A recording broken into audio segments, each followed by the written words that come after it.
যতক্ষণ পর্যন্ত তোমার ভিতরের এই তিনটা গুণ না থাকবে ততক্ষণ পর্যন্ত তুমি একজন সত্যিকারের পুরুষই হতে পারবে না। নাম্বার 1, রেসপন্সিবিলিটি নেওয়ার সাহস।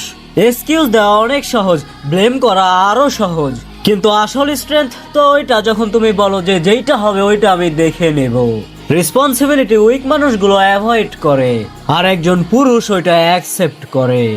Number 2, emotional control.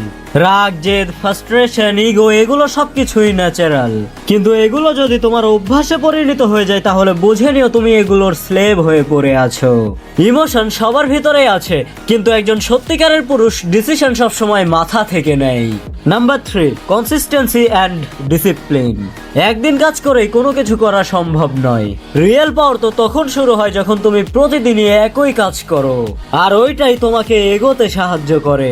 ডিসিপ্লিন অনেক বোরিং মনে হলেও মনে রেখো যে ওইটাই তোমাকে একজন সত্যিকারের পুরুষ করে তোলে।